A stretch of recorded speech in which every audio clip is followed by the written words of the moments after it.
From the earliest days, men are handed a script, and it's not scribbled in ink, but carved into the bone.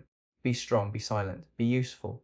And when it comes to women, be pleasing, be agreeable, be whatever she wants you to be, so long as she stays. This isn't conscious, it isn't malicious, it's a cultural melody playing in the background of a man's life. It starts in childhood fairy tales where the prince rescues the princess. He doesn't ask if she wants rescuing.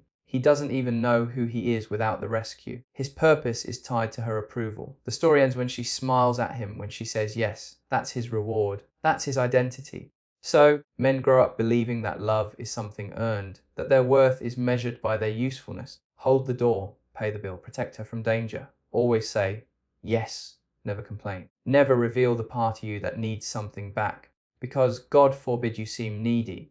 That's the worst sin in the church of masculinity.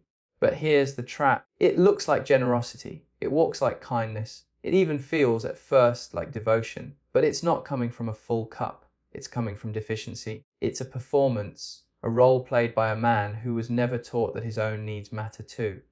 Cultural conditioning tells men that to be valuable, they must be in service to a woman's emotions, comfort, and happiness, even at the cost of their own. Authentic generosity, on the other hand, is something entirely different. It doesn't spring from fear. It doesn't grow in the soil of insecurity. Authentic generosity flows when a man is so rooted in his own being that he gives not to be loved, but because he already is love. There's no keeping score, no quiet resentment simmering under the smile, no expectation of reward. A man giving from fullness can say yes freely, and just as freely say no. He is not afraid to disappoint. He is not performing. He is present. But most men don't start there. They start with conditioning, with programming that says, please her or perish. So they give and give and give, hoping to be seen, hoping to be chosen, hoping to finally be enough. And when it doesn't work, when she leaves, when she loses respect, when she says, I just don't feel anything anymore, he's left confused, angry, hollow, because he followed the rules, he played the nice guy. And yet it wasn't enough. That's the rupture point.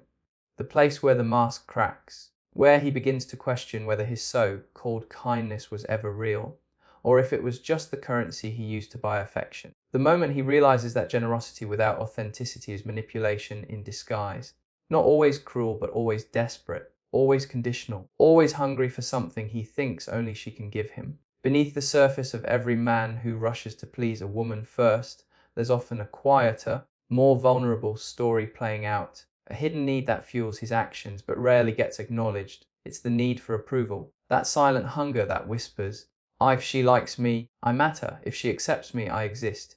It's not as simple as wanting to make someone happy. It's deeper, more primal.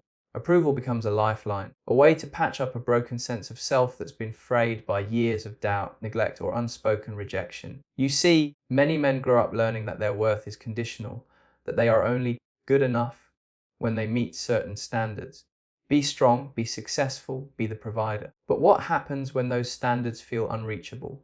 When love seems tied to achievement or behavior, the craving for approval becomes a way to prove to themselves and the world that they are deserving of love, of connection, of being seen. This craving often goes unspoken because society rarely invites men to admit vulnerability. The man who seeks approval doesn't stand on a stage shouting his fears. Instead, he quietly shapes his entire being around what he believes others want from him, especially the women in his life. He learns to anticipate their needs, to mold himself into the perfect partner on paper, hoping that if he can just please enough, he'll finally receive the acceptance he's longed for. But here's the paradox, approval is like chasing a shadow. The more a man gives to earn it, the more elusive it becomes. Approval isn't a trophy to win. It's not a fixed destination. It's a reflection of the other person's own experience and mood, shifting with every word, every glance. So, the man caught in this cycle feels compelled to give more, to try harder, to sacrifice more of himself, not realizing he's chasing a mirage. And this dynamic creates a kind of invisible prison. The man who constantly seeks approval loses touch with his own truth. He silences his own voice, hides his desires, and drowns out his own needs to avoid rejection. He becomes a performer. Always on, always monitoring reactions, always walking on eggshells. This is not freedom. This is survival. What's tragic here is that the approval he so desperately seeks from others can never fill the void inside. No woman can grant the unconditional acceptance that must first come from within.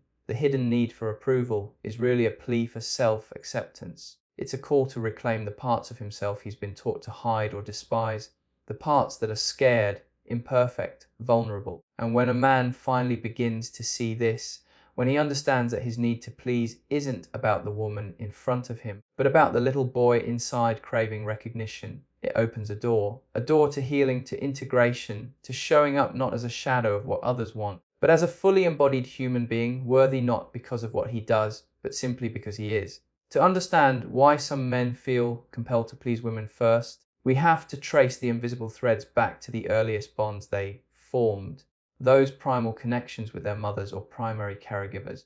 This is where the concept of the mother wound comes in, a subtle yet profound emotional imprint left by the mother-son relationship that can shape a man's entire approach to intimacy and love. The mother is often the first woman a boy encounters, the first mirror in which he sees himself reflected. If this mirror is warm and nurturing, the boy learns that he is worthy of love just by being himself. But if the mirror is fractured, marked by neglect, emotional unavailability, conditional affection, or unresolved trauma, the boy internalizes a message that love is fragile, uncertain, or tied to performance. This early attachment experience becomes a blueprint for all future relationships, especially romantic ones. A man carrying a mother wound often grows up with a deep, unspoken anxiety. If I am not perfect, if I do not meet her expectations, I risk losing love.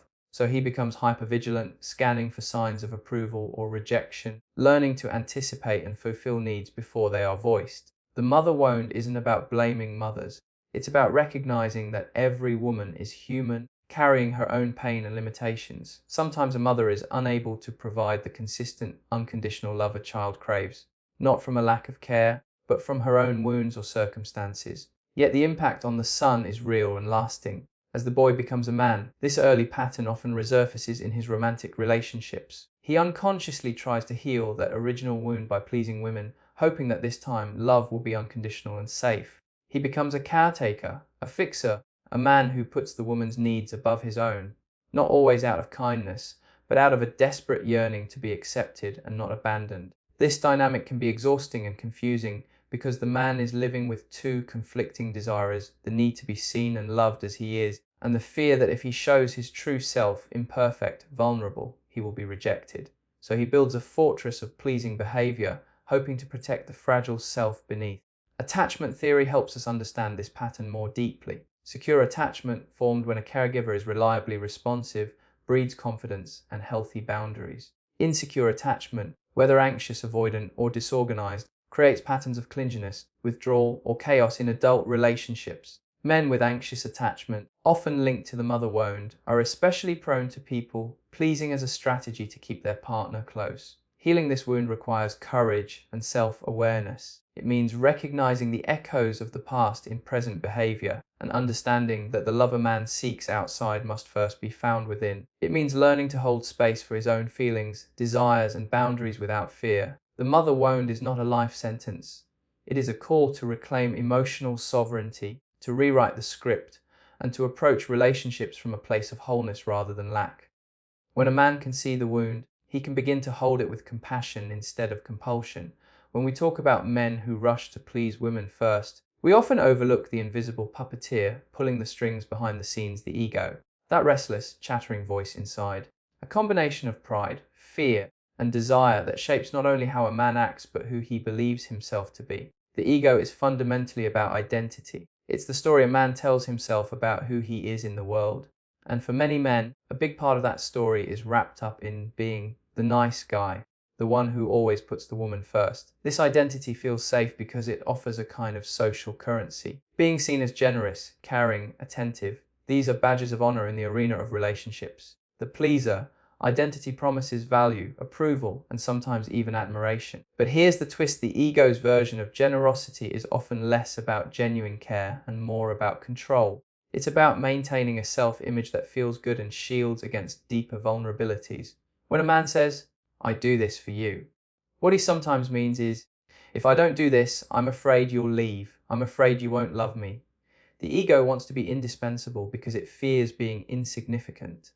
This creates a paradox. The man builds his identity around pleasing others to avoid rejection, yet this very behavior can lead to feelings of resentment, invisibility, or confusion. He becomes so invested in this role that he loses sight of his true self, his desires, boundaries, and authentic feelings, because they don't fit into the nice guy narrative.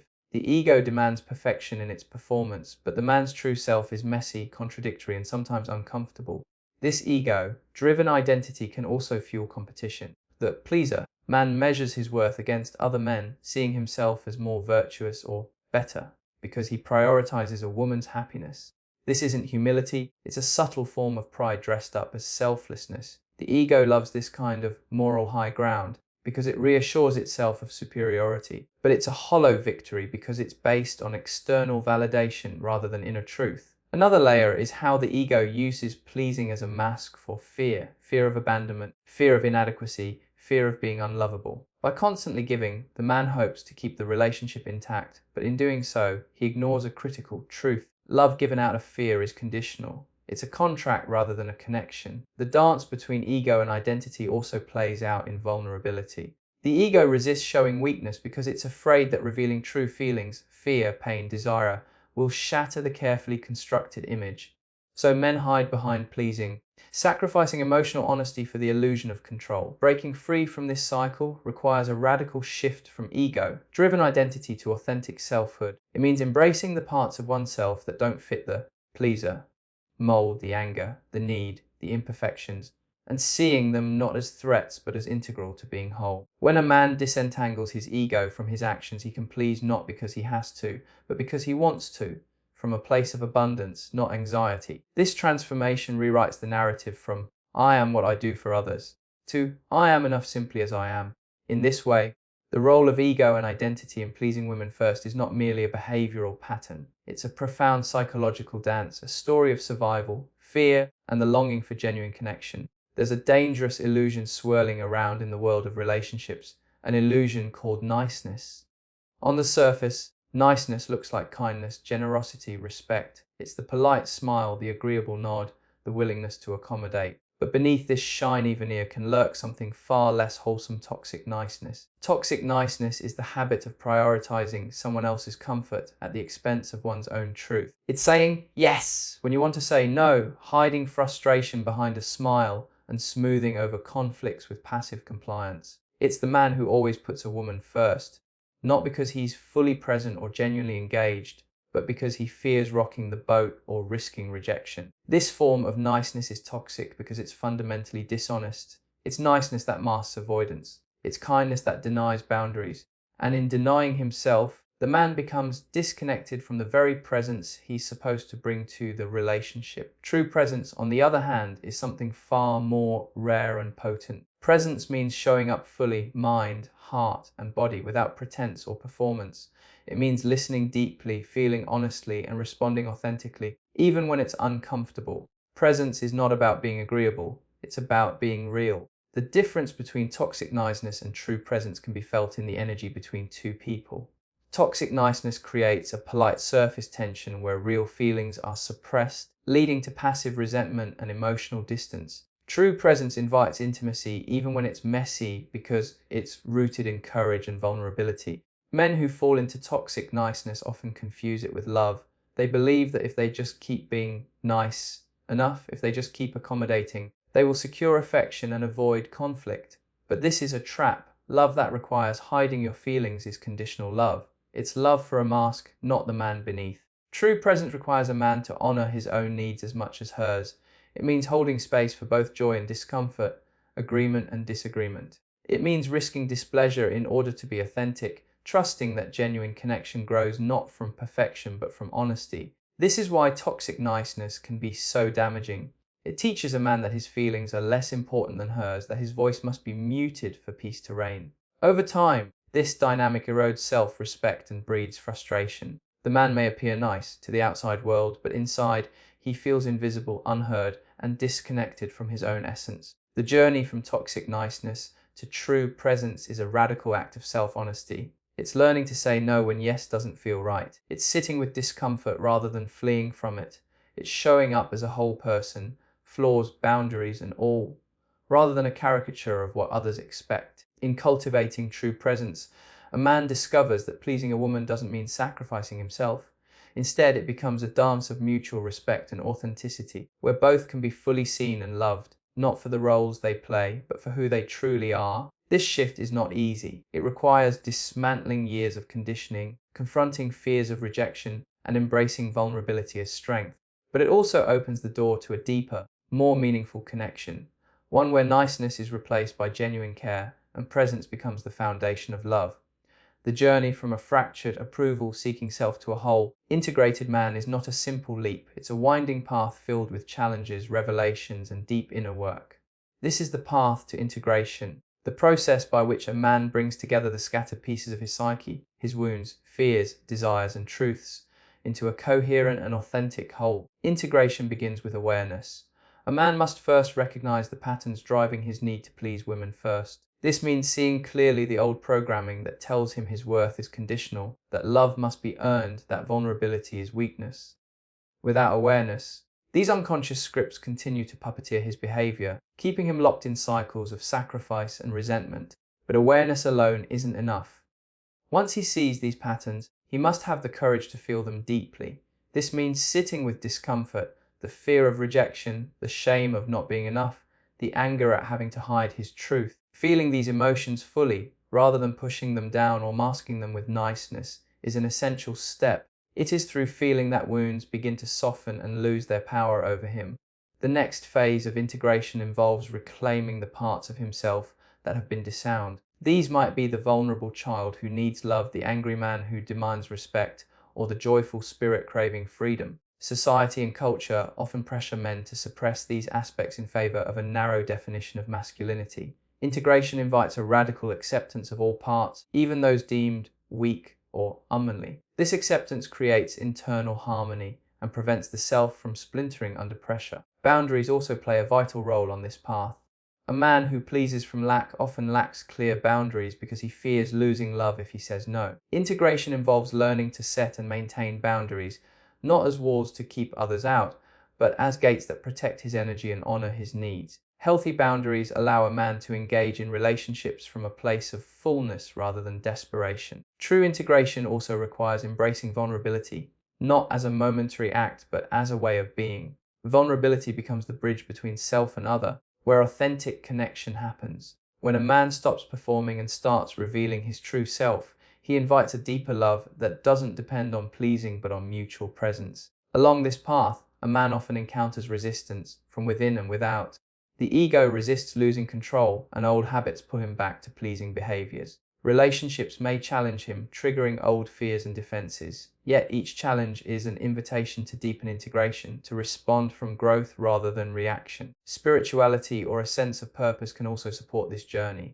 When a man connects with something greater than himself, a higher truth, a creative calling, or a sense of meaning, he gains perspective beyond the need for external approval. This connection fosters inner strength and peace.